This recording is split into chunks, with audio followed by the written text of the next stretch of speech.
إن الحمد لله نحمده ونستعينه ونعوذ بالله من شرور أنفسنا وسيئات أعمالنا من يهدي الله فلا مضل له ومن يضلله فلا هادي له وأشهد أن لا إله إلا الله وحده لا شريك له وأشهد أن محمدا عبده ورسوله أما بعد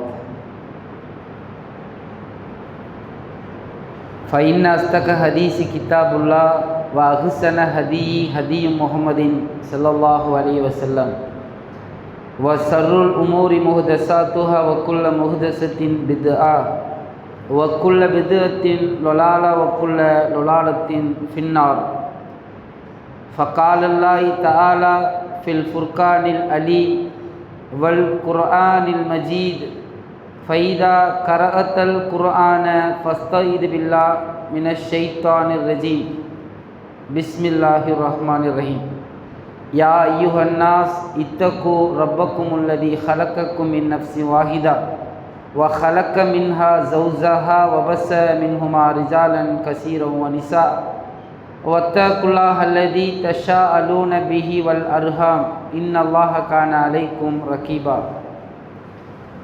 اتقوا الله حق تقاته ولا تموتن إلا وأنتم مسلمون اتقوا الله وقولوا قولا سديدا يصلح لكم أعمالكم ويغفر لكم ذنوبكم ومن يطع الله ورسوله فقد فاز فوزا عظيما رب اشرح لي صدري ويسر لي أمري வஹுலுல் உக்தத்தம் மின் லிசானி யஃப்கஹு கௌலி ரப்பி ஜித்னி இல்மா. பேரன்பிற்கும் பெருமதிப்பிற்கும் உடைய எல்லாம் வல்ல அல்லாஹு ஜல்ல ஷானஹு தஆலாவின் அடியார்களே, அல்லாஹுவின் மகத்தான பேரருளால் ஷவ்வால் மாதத்துடைய 2வது ஜுமாவிலே நாமெல்லாம் இங்கே ஒன்று கூடி அமர்ந்திருக்கின்றோம்.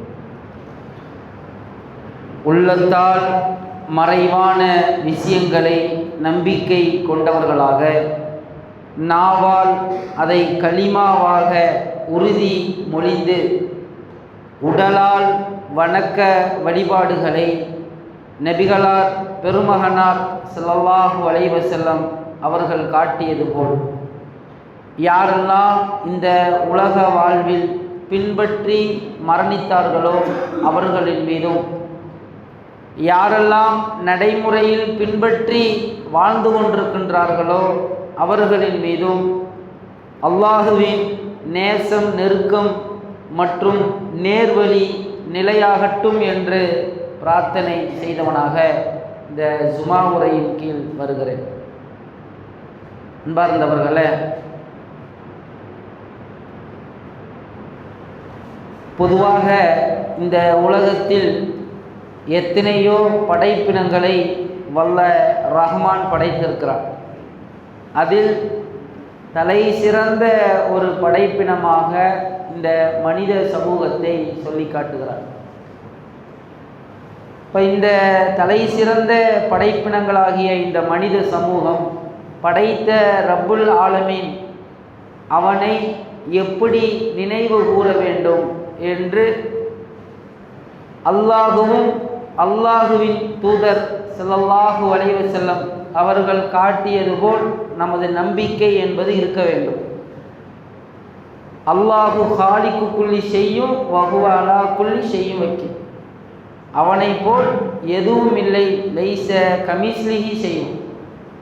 அவன் படைப்பவன், பரிபாலிப்பவன், அவனை போல் யாரும் இல்லை என்று அல்லாஹ் தன்னுடைய வல்லமையை சொல்லி காட்டுகிறான். இப்போ இந்த வல்லமை குறித்து நம்முடைய உள்ளத்தில் அந்த ஈமான் எனும் நம்பிக்கை எந்த அளவிற்கு உறுதியாக இருக்கிறது, அதை பற்றி நாம் ஓரளவு தெரிந்து கொண்டால் மட்டும்தான் அல்லாஹ் என்று பெயர் கூறும் பொழுது அல்லது அதனை நாம் கேட்கும் பொழுது உள்ளத்தில் ஒரு இறை அச்சம் என்பது ஏற்படும். ஆரம்பத்தில் அல்லாஹ் தனியாக இருந்தார். பிறகு அவனுடைய கட்டளையை கொண்டு ஒவ்வொன்றாக படைக்கின்றான். இன்னமா அம்ருஹு இதா அராத ஷையா ஐயக்கூல லஹு குன் ஃபயக்கூன். அல்லாஹுவின் தன்மை என்ன? ஏதேனும் ஒன்றை பார்த்து அல்லாஹ் ஆகு என்று சொன்னால் உடனே அது ஆகிவிடும். அவனை போல் எதுவும் இல்லையே. ஹய்யுல் கையும் என்று அல்லாஹ் தன்னை சொல்லி காட்டுகிறான். மரணிக்காதவன் அல்லாஹ் மட்டும்தான். இப்போ அல்லாஹ் தனித்து இருந்து பிறகு ஒவ்வொன்றாக படைக்கின்றான். தன்னுடைய லௌஹில் மஹ்ஃபூல் என்ற விதி புத்தகத்தின் மூலமாக அனைத்தையும் படைக்கிறான்.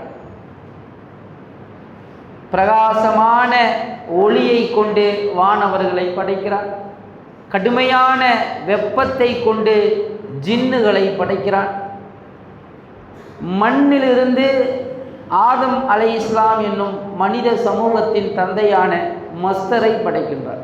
இதெல்லாம் நாம் அறிந்து வைத்த ஒன்று.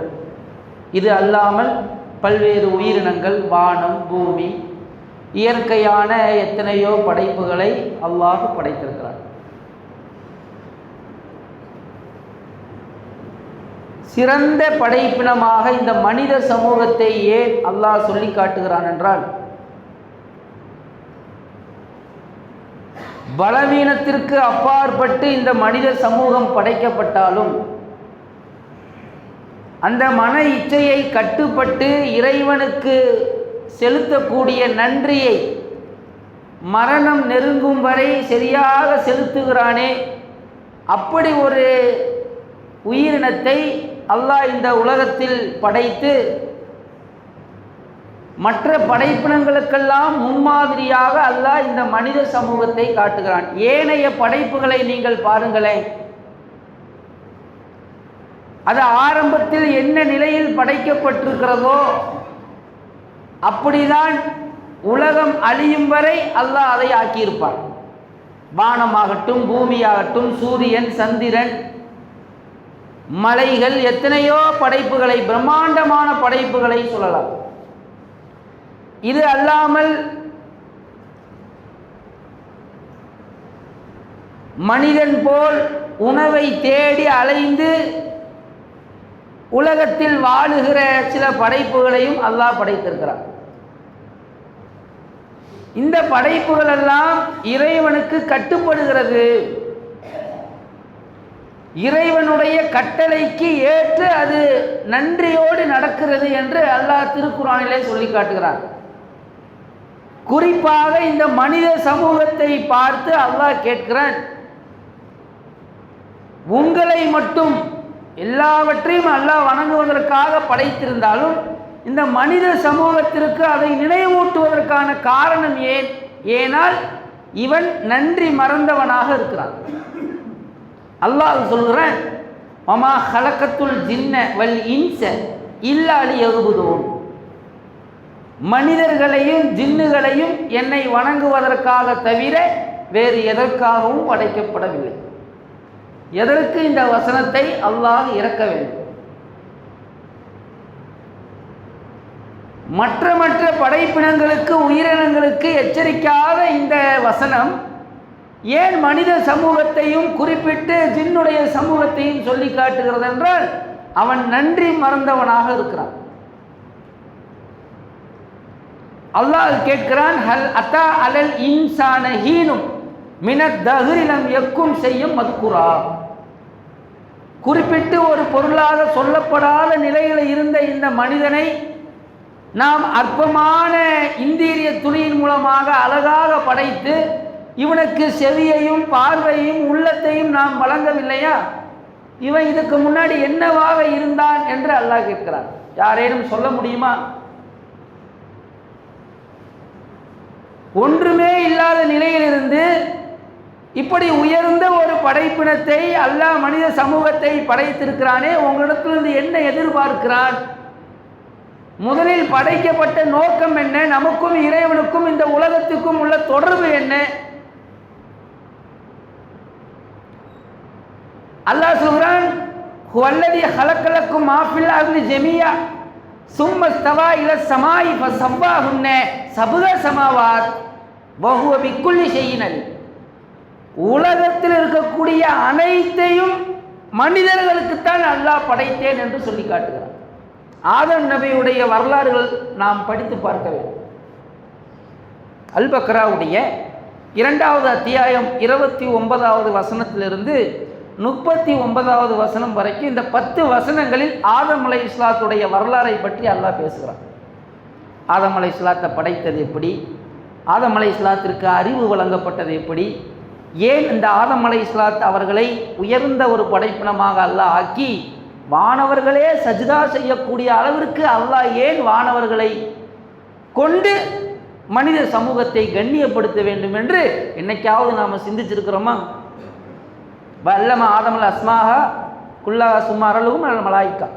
ஆதமுக்கு அனைத்தையும் கற்றுக் கொடுத்து வானவர்களுக்கே தெரியாததை கற்றுக் கொடுத்து அதை வானவர்களிடத்தில் எடுத்து காட்டி வானவர்களுக்கு தெரியாம அதை ஆதம் அலைஹிஸ்ஸலாம் அவர்களை கொண்டு கற்றுக் கொடுத்து அங்கே அல்லாஹ் வானவர்களை காட்டி இந்த மனித சமூகத்தை கண்ணியப்படுத்துகிறான் என்றால் என்ன நோக்கத்திற்காக அல்லாஹ் அப்படி செய்கிறான்? இன்னும் ரசூல் ஸல்லல்லாஹு அலைஹி வஸல்லம் அவர்கள் சொல்கிறார்கள், அல்லாஹ் தன்னுடைய அழகிய கைகளால் படைத்தவர் தான் ஆதம் அலைஹிஸ்ஸலாம். தன்னுடைய ரூஹை தான் அல்லாஹ் கொடுத்து தன்னுடைய சாயலில் தான் அல்லாஹ் ஆதம் அலைஹிஸ்ஸலாத்தை படைத்திருக்கிறார். எல்லா படைப்பினங்களும் குன் என்று சொன்னால் ஆகிவிடும்.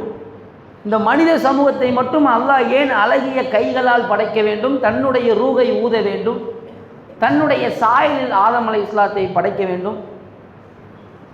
ஏன் மற்ற படைப்பினங்களுக்கு தெரியாதவற்றை ஆதம் அலைஹிஸ்ஸலாம் அவர்களுக்கு அல்லாஹ் கற்றுக் கொடுத்து கண்ணியப்படுத்த வேண்டும் என்றால், பலவீனமான படைப்பு அதை கட்டுப்படுத்தி வாழ்ந்து மரணிக்கக்கூடிய ஒரு படைப்பு. பிறகு பலவீனமானவர் என்பதை அங்கே நிரூபிக்க வேண்டுமா இல்லையா? அல்லாஹ் மரத்தை நெருங்க வேண்டாம் என்கிறான், மரத்தை நெருங்குகிறார், தவறு செய்கிறார், தௌபா செய்கிறார்.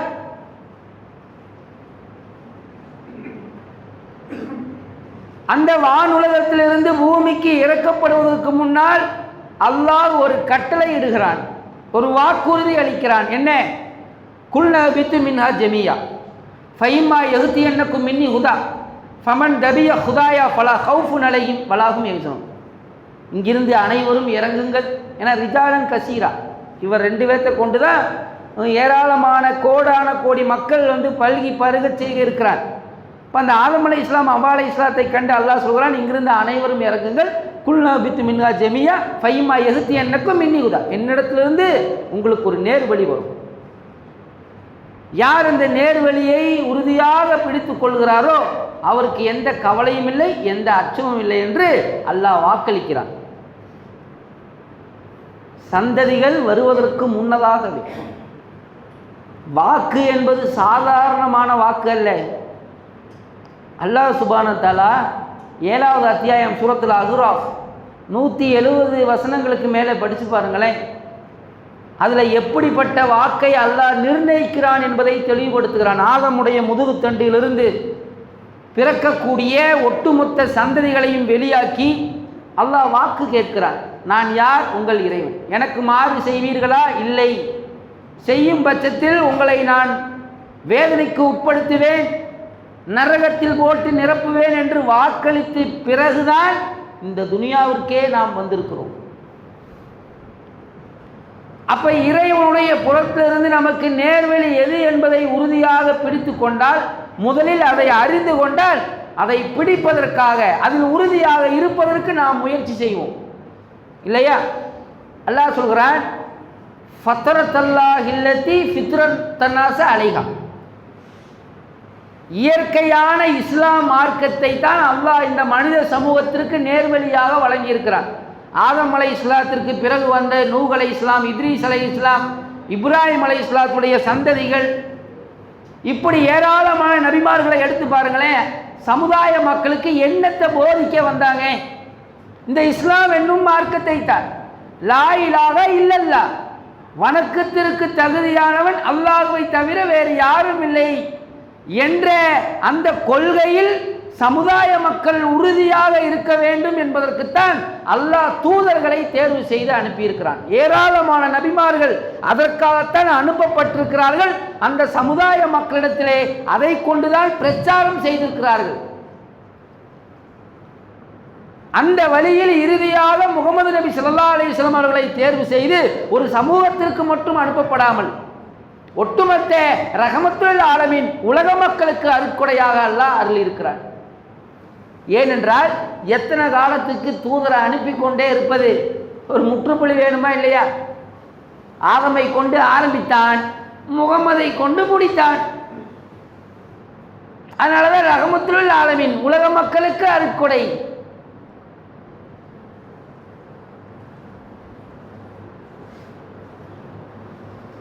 அப்ப முகமது நபி ஸல்லல்லாஹு அலைஹி வஸல்லம் உடைய சமூகத்திற்கும் அல்லாஹ் இந்த இஸ்லாம் என்னும் இயற்கையான மார்க்கத்தை வழங்கி இருக்கிறான்.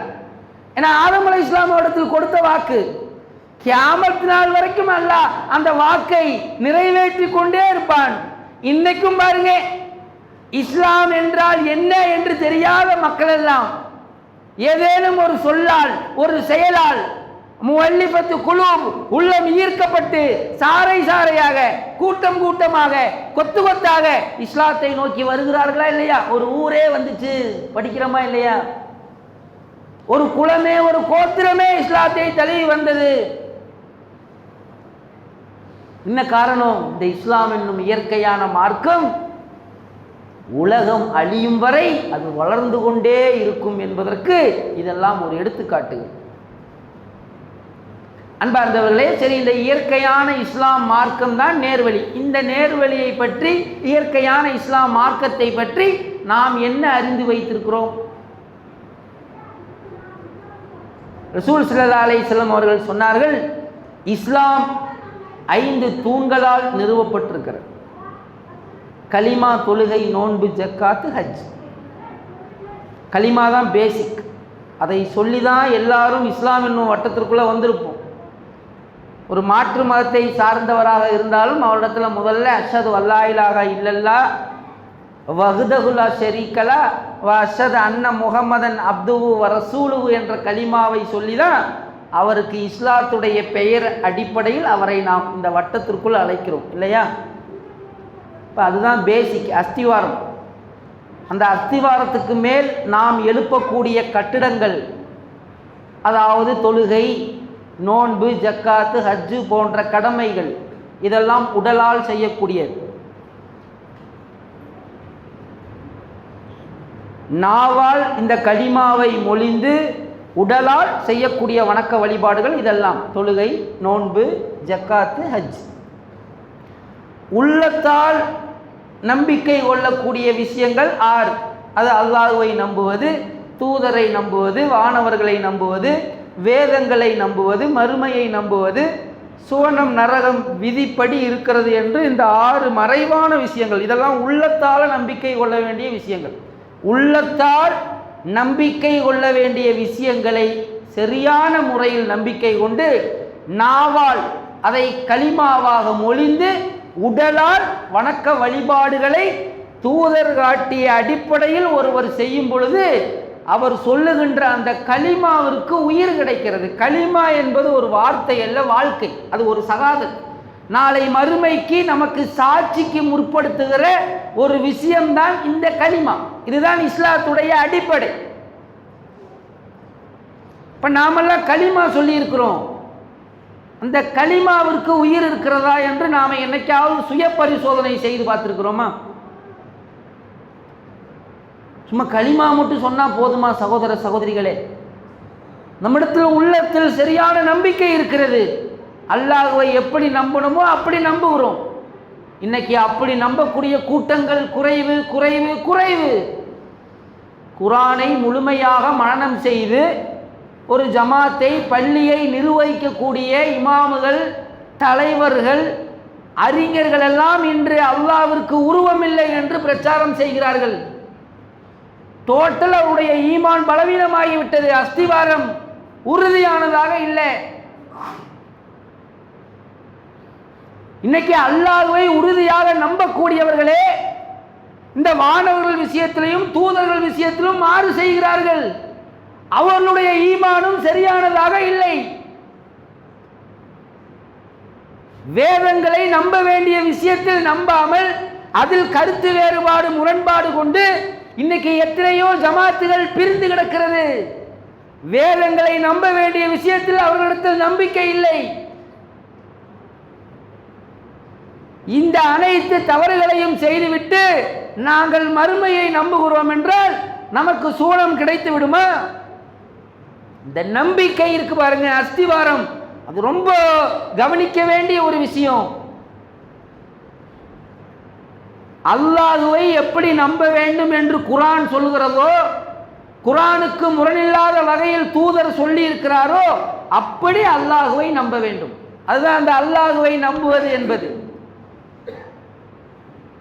வானவர்களை எப்படி குர்ஆன் நம்ப சொல்கிறதோ, எப்படி குர்ஆன் வழியில் தூதர்கள் நம்ப சொல்லி இருக்கிறார்களோ அப்படி வானவர்களை ஈமான் கொள்ள வேண்டும். அப்பொழுதுதான் அந்த ஈமானுக்கு ஒரு உறுதி இருக்கும். தூதருடைய விஷயத்திலும் அப்படிதான்.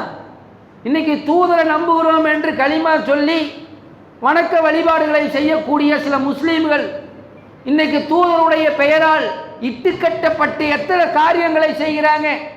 அவருடைய பெயரால் பிறந்த நாள் கொண்டாடுகிறார்கள், காட்டாத தொழுகைகள் நோன்புகளை செய்து வருகிறார்கள். ரசூல் ஸல்லல்லாஹு அலைஹி வஸல்லம் தெளிவாக எச்சரிக்கை செய்கிறார்கள். நான் காட்டாத ஒன்றை யார் செய்கிறார்களோ பின்னார் அவர் இருப்பிடத்தை நரகமாக ஆக்கிக் கொள்ளட்டும் என்று கடுமையான எச்சரிக்கை செய்கிறார்கள். இன்னைக்கு எத்தனை ஜமாத்து தலைவர்கள் இந்த விஷயத்துல முரண்பாடா இருக்கிறாங்க. கேட்டா மறுமையை நம்புறோம், வேதத்தை நம்புறோங்கிறாங்க. நமக்கு இந்த ஈமானுடைய நம்பிக்கையும் இஸ்லாத்துடைய அந்த வணக்க வழிபாடான உடலால் செய்யக்கூடிய கடமைகளும் சரியாக பொருந்தினால் மட்டும்தான் நாம் சொல்லுகிற நாவால் சொல்லுகிற கலிமாவிற்கு உயிர் இருக்கும், உறுதி இருக்கும். அதுதான் இஸ்லாம். ஃபத்ரத்தல்லாஹ் இல்லத்தி ஃபித்ரத்தன்னாசி அலை. இதுதான் இயற்கையான இறைவன் வழங்கிய மார்க்கம். இன்னைக்கு நாம் அதில் உறுதியாக இருக்கிறோமா?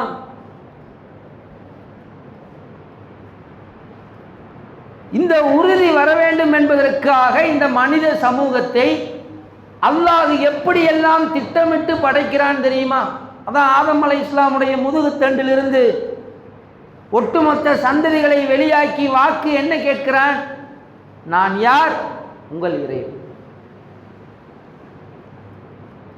எனக்கு மாறு செய்தீர்கள் என்றால் உங்களை வேதனைக்கு உண்டாக்குவேன் என்று அல்லாஹ்விடத்தில் அந்த ஒப்பந்தம் செய்துவிட்ட பிறகுதான் துனியாவிற்கு நாம் வந்திருக்கிறோம். அந்த ஒப்பந்தத்தை நிறைவேற்றுவது இந்த இஸ்லாம் மார்க்கத்தை உறுதியாக பின்பற்றியது தான். இதில் ஏதேனும் ஒரு மாறுதல் நாம் செஞ்சோம் என்று சொன்னால் நாம் சொல்லுகிற அந்த கலிமாவுக்கு உயிர் இல்லை. அன்பார்ந்தவர்களே, அல்லாஹ் சுப்ஹானஹு வ தஆலா இந்த மனித சமூகத்தை அழகான முறையில் படைத்து இந்த இஸ்லாம் என்னும் இயற்கையான மார்க்கத்தை கொண்டு நேர்வழியின் பக்கம் அழைத்து நமக்கு நேர்வழி நிலையாகட்டும் என்பதற்காக இந்த தூதரை தேர்வு செய்து நமக்கு ஏராளமான இறையச்சத்திற்கு உட்பட்ட சில உபதேசங்களை வழங்கி கொண்டே இருக்கிறான். நாம் தான் அதை புறக்கணித்து கொண்டே இருக்கிறோம். கொஞ்சம் சிந்திச்சு பாருங்களேன். அல்லாஹ் ஒன்றுமே இல்லாத நிலையில் உங்களை படைச்சேங்கிறானே. அப்போ இந்த இஸ்லாம் மார்க்கத்தை நீங்கள் புரிந்து கொள்வதற்காக அல்லாஹ் திருக்குர்ஆனிலே எச்சரிக்கை செய்கிறான். எதற்காக உங்கள் படைத்திருக்கிறோம்? மமா ஹலக்கத்துல் ஜின்ன வல் இன்ஸ இல்லா லியஅபுதூன். மனிதனையும் ஜின்னையும் என்னை வணங்குவதற்காக தவிர வேறு எதற்காகவும் படைக்கப்படும். மற்ற படைப்பினங்கள் வணங்கி கொண்டுதான் இருக்கிறது, கட்டளையை நிறைவேற்றி கொண்டுதான் இருக்கிறது. மனித சமூகம் மட்டும்தான் மாறு செய்து கொண்டிருக்கிறது. அவன் எப்படி பிறந்தோம் என்று மறந்தவனாக இறைவனுடைய அருட்கொடைகளை அனுபவித்து கொண்டு அதற்கு நன்றி செலுத்தாமல் சுற்றி கொண்டிருக்கிறான். அல்லாஹ் சொல்கிறான், சனஃப்ருஹு லக்கும் ஐயுக சக்கலா. மனித ஜின் சமூகமே, இது குறித்து விசாரிப்பதற்கு உங்களுக்கு மறுமையில ஒரு நேரத்தை நாம ஒதுக்குவோம்.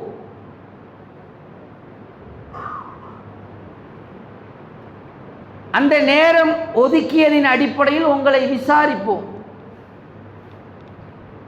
இந்த இஸ்லாத்தை மறந்து, இந்த தூதருடைய வழிமுறையை மறந்து யாரெல்லாம் உலக ஆதாயத்துக்கு வாழ்ந்து மரணித்தார்களோ அவர்களுக்கு மறுமையில் எந்த நற்பேரும் கிடையாது. நம்மளாம் களிமா சொல்லி இருக்கிறோம், ஈமான் விஷயத்தில் சரியாக நம்பிக்கை கொண்டிருக்கிறோம், உள்ளத்தாலும் நாவாலும் நம்மிடத்தில் களிமா பாதி உயிரோட்டம் பெற்றிருக்கிறது. சரி, மீதி உயிரோட்டம் பெற வேண்டுமென்றால் நாம் உடலால் சில வணக்க வழிபாடுகளை சாட்சியாக முற்படுத்த வேண்டும். அதுதான் முதல் தொழுகை. இந்த தொழுகை விஷயத்தில் நம்முடைய நிலைப்பாடு என்ன?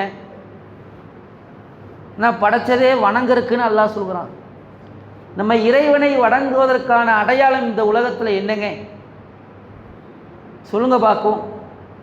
ஏன் ரசூல் ஸல்லல்லாஹு அலைஹி வஸல்லம் அவங்க ஒரு முஸ்லீமுக்கும் ஒரு இறை மறுப்பாளனுக்கும் உள்ள வித்தியாசம் இந்த தொழுகைன்னா.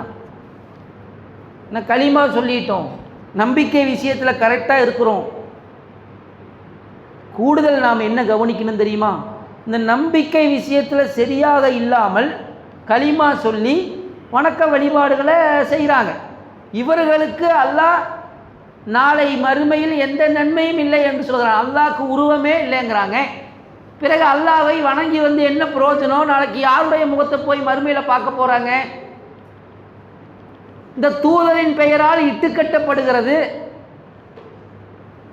தூதர் காட்டாத வணக்க வழிபாடுகளை, நோன்பு, ஜக்காத்து, தொழுகை என்ற வணக்கத்தை செய்கிறார்கள். எப்படி அது நன்மை அவங்களுக்கு கிடைக்கும்?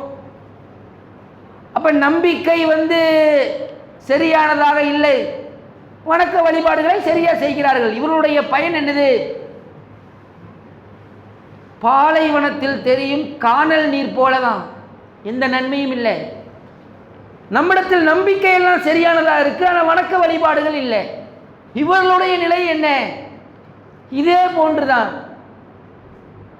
அப்ப யாருடைய நிலை மறுமையில் அல்லாஹ்விற்கு நெருக்கமானதாக, இந்த தூதருடைய சிபாரிசை பெறக்கூடியதாக வழிவகுக்கும் என்றால் நம்பிக்கை விஷயமும் சரியானதாக இருக்கணும். நாம உறுதியாக களிமா சொல்லி வணக்க வழிபாடு விஷயத்திலையும் சரியா இருக்கணும். அப்படி ஒரு கூட்டம் இருக்கத்தானே செய்கிறது, நம்ம பார்க்கத்தானே செய்கிறோம். இப்ப அந்த நிலைப்பாடு நம்மிடத்தில் இருக்கிறதா? ஏன் ரசூல் ஸல்லல்லாஹு அலைஹி வஸல்லம் மறுமையில் முதல் கேள்வியாக தொழுகையை குறித்து சொன்னாங்க? இந்த உலகத்தில் உன்னை முஸ்லீம்னு அடையாளப்படுத்துறதுக்கு முதல் படியே இந்த தொழுகை தான். இன்னைக்கு தொழுகை விஷயத்தில் நம்முடைய சமூக மக்கள் ஜீரோவாக இருக்கும். நோன்பு அது வருஷத்தில் ஒரு மாதம், ஜக்காத்தி இருந்தாதான். ஹஜ்ஜை பொறுத்த வரைக்கும் அது உடலும் செல்வமும் இருந்தால் மட்டும்தான். ஆனால் தொழுகை அப்படி இல்லை. முஸ்லீம் என்று உங்களை அடையாளப்படுத்துவதற்கு இந்த தொழுகை தான் அஸ்திவாரம் என்று அல்லாஹ்வுடைய தூதர் சொல்லி காட்டுகிறார். அந்த விஷயத்தில் நாம் கூடுதல் கவனம் எடுத்து இந்த உள்ளமும் உடலும் சார்ந்த விஷயங்களில் நாம் சொல்லியிருக்கிற களிமா உயிரோட்டம் பெறுகிறதா, இல்லை அது என்ன நிலையில் இருக்குது என்பதை சிந்திக்க பார்க்க கடமைப்பட்டுக்கிறோம் என்று கூறி ஜுமாவுடைய முதல் உரையை நிறைவு செய்கிறோம். அல்ஹம்துலில்லாஹி ரப்பில் ஆலமீன், ஸலாத்து வஸ்ஸலாம் அலா ரசூலில் கரீம் வலா ஆலிஹி வ ஸஹ்பிஹி அஜ்மஈன், அம்மா பஅத். அல்லாஹும்ம ஸல்லி அலா முஹம்மத் வ அலா ஆலி முஹம்மத் கமா ஸல்லைத அலா இப்ராஹீம வ அலா ஆலி இப்ராஹீம் இன்னக ஹமீதும் மஜீத். அல்லாஹும்ம பாரிக் அலா முஹம்மத் வ அலா ஆலி முஹம்மத் கமா பாரக்த அலா இப்ராஹீம் வ அலா ஆலி இப்ராஹீம் இன்னக ஹமீதும் மஜீத். ரலீத்து பில்லாஹி ரப்பன் ஒபி முஹம்மதர் ரசூலன் ஒபி இஸ்லாமின் தீனா. அன்பார்ந்த சகோதர சகோதரிகளே, ஜுமாவுடைய முதல் உரையிலே அல்லாஹ் என்பவன் யார், எதற்காக இந்த மனித சமூகத்தை படைத்திருக்கிறான், நமக்கும் இந்த உலகத்திற்கும் உள்ள தொடர்பு என்ன? இயற்கையான இந்த இஸ்லாம் மார்க்கத்தை நாம் உறுதியாக பிடித்து கொள்வதற்கு உள்ளமும் உடலும் சார்ந்த அந்த வணக்க வழிபாடுகளை, நம்பிக்கைகளை இந்த நாவோடு நாம் சொல்லக்கூடிய கலிமாவோடு பொருத்தி பார்க்கும் பொழுதுதான் தெரியும் நாம் மறுமையை நம்பிக்கை கொண்டதுடைய நம்பிக்கை உறுதியானதாக இருக்கிறதா. சும்மா மறுமையை நம்பினா மட்டும் போதுமா? அதற்கான முயற்சி எப்படி நாம் மேற்கொள்ள வேண்டும்? இப்போ அல்லாஹ் விதித்ததன் அடிப்படையில் இந்த நம்பிக்கையும் இந்த வணக்க வழிபாடுகளும் கலிமாவும் உறுதியாக இருந்தது வைங்க, நாம் மறுமையை நம்பலாம். அப்போ விதிப்படி அல்லாஹ் நமக்கு என்னத்தை தந்துடுவான்? சுவனத்தை தந்து விடுவான். அப்படி தானே அல்லாஹ் வாக்களிக்கிறான். ஆதமே இங்கிருந்து எல்லாரும் இறங்கிருங்க, குல்ன பித்து மின்ஹா ஜமியா ஃபைம்மா எகுத்தி என்னக்கும் மின்னி ஹுதா ஃபமன் தபிய ஹுதாயா ஃபலா ஹவுஃபுன் அலைஹிம் வலாஹும் யஹ்சனுன். என்னிடத்துல ஒரு நேர்வழி வரும். நேர்வழி வரவில்லை என்று நம்மால் சொல்ல முடியுமா? ஆதமுடைய முதுகுத்தண்டிலிருந்து எல்லாத்தையும் வெளியாக்கி நேர்வழி எது என்பதை தெளிவுபடுத்தி விட்டானே. நாமும் வாக்களித்திருக்கிறோமே. நம்பிக்கை சரியானதாக இருந்து கலிமா சொல்லி வணக்க வழிபாடுகள் செய்யவில்லை என்றாலே மறுமை நம்பிக்கை பயனளிக்காது. நம்மிடத்தில் நம்பிக்கை சரியானதாக இருக்கிறதான வணக்க வழிபாடுகள் இல்லை. இப்போ மரணத்துக்கு பிறகு நாம் எதிர்பார்க்கக்கூடிய மறுமை வாழ்க்கை வெற்றி பெற வேண்டுமென்றால் நம்முடைய கலிமாவை நாம் புதுப்பித்து கொண்டே இருக்க வேண்டும். அல்லாஹ்வுடைய தூதர் சொன்னார்கள், மரண தருவாயில் இருக்கக்கூடிய அடியார்களுக்கு கலிமாவை சொல்லி கொடுங்கிறாங்க. ஏன்? யாருடைய இறுதி வார்த்தை கலிமாவாக இருக்கிறதோ அவருக்கு அல்லாஹ் சூனத்தை கடமையாக்கி விட்டான். ஏன் ரசூல் ஸல்லல்லாஹு அலைஹி வஸல்லம் மரண தருவாயில் இருக்கக்கூடிய மனிதர்களுக்கு கலிமாவை சொல்கிறாங்க? இப்படி சொல்ல முடியுமா? அல்லாஹ் நாடுனா சொல்லலாம், அதற்கான முயற்சியே நம்மிடத்தில் இல்லையே. 99 பாவ ஏடுகளை கொண்டு ஒரு அடியான் வருவான். பாவ புத்தகம் என்றால் மிகப்பெரிய புத்தகம். இவனுடைய சிறிய கலிமா ஏடு ஒன்று வரும். அந்த மிசான் என்ற திராசிலே வைக்கப்படும். இந்த கலிமா ஏடு என்பது 99 ஏடுகளான இந்த பாவத்தை அழித்து சுவனத்திற்கான வழியை இந்த கலிமா ஏடு உருவாக்கும் என்று அல்லாஹ்வுடைய தூதர் அவர்கள் சொன்ன ஒரு செய்தி சஹீஹான கிரந்தங்களில் வருகிறது.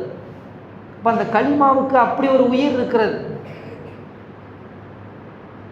ரசூல் ஸல்லல்லாஹு அலைஹி வஸல்லம் இறுதி வார்த்தை யாருடைய வார்த்தை கலிமாவாகி விட்டதோ அவருக்கு சுவனம் உறுதி.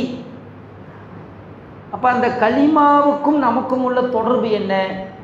நாம் சொல்லி இருக்கக்கூடிய கலிமா எந்த நிலையில் நம்முடைய உள்ளத்தோடு போராடி கொண்டிருக்கிறது? இதை நாம் சரிவர சிந்தித்து பார்த்தோம் என்று சொன்னால் நிச்சயமாக அந்த மறுமை இலக்கை நாம் அடைந்து கொள்ளலாம். ஆனால் இதற்கு முன்னால் மனிதனுடைய இயல்பு என்ன? நம்ம இவ்வளோ காலம் தொழுகலை, ஜுமா மட்டும்தான் தொழுதோம். நமக்கு தெரிஞ்ச தொழுகையெல்லாம் வாரத்தில் ஒரு நாள் ஜுமா தொழுகுவோம், வருஷத்தில் 2 நாள் பெருநாள் தொழுகுவோம். யாராவது நெருக்கமானவர்கள் மரணித்து விட்டால் போய் ஜனாசா தொழுகுவோம். இதுதான் நமக்கு தெரிஞ்ச தொழுகை. இதை கொண்டு மறுமை நம்பிக்கை நமக்கு சுவனம் உறுதி என்று சொல்ல முடியுமா? படைச்சதே வணங்குவதற்காக. வணக்கத்துடைய நேரத்தை கொஞ்சம் கணக்கிட்டு பாருங்களேன். 24 மணி நேரம் இரவு பகல் அல்லாஹ் படைத்திருக்கிறான். இதில் நாம் 5 நேர தொழுகைக்காக ஒதுக்கக்கூடிய நேரம் 1 மணி நேரம் கூட வராது. மீதம் இருக்கக்கூடிய 23 மணி நேரம் நமக்காகத்தான். இப்போ அந்த 1 மணி நேரம் கூட நம்ம இறைவனை வணங்குவதற்காக ஒதுக்கவில்லை என்று சொன்னால் நாம் என்ன முஸ்லீம்? என்ன களிமா சொல்லியிருக்கிறோம்? இப்போ கடந்து முடிந்ததை நாம் பற்றி கவலைப்படாமல் லிக்கைலா தகசம் அலாமா ஃபாத்தக்கும் அலா தஃப்ரஹு பிமா ஆத்தாக்கும். அல்லாஹ் சொல்லிட்டா நடந்து முடிஞ்சது அல்லாஹ்வுடைய விதி. ஜுமா வரைக்கும் அல்லாஹ் நாடியது நடந்திருக்கிறது. இனி வரக்கூடிய அசலிலிருந்து நம்முடைய நிலைப்பாடு என்ன? நமக்கும் இந்த இஸ்லாத்துடைய வணக்க வழிபாடுக்கும் இந்த கலிமாவுக்கும் என்ன தொடர்பு இருக்கிறது? ஏன்னா விதியை பரிகாசம் செய்வது ஒரு முகமீனுக்கு முஸ்லீமுக்கு அழகில்லை. இனி நடக்க போகிறது என்ன, அதை நாம் சரியாக சிந்தித்தாலே நாம் சொல்லியிருக்கக்கூடிய களிமா நாளை மறுமையில் வெற்றியை தேர்வு செய்யுமா இல்லை தோல்வியை சந்திப்புமா என்பதை உள்ளபூர்வமாக உணர்ந்து அல்லாஹுவை அதிகம் நினைவு கூறக்கூடிய கூட்டங்களில் அல்லாஹ் நம்மை ஒன்று சேர்ப்பானாக என்று கூறி இந்த ஜுமாவை நிறைவு செய்கிறேன். வாஹிர் தஅவானா அல்ஹம்துலில்லாஹி ரப்பில் ஆலமீன். அஸ்ஸலாமு அலைக்கும்.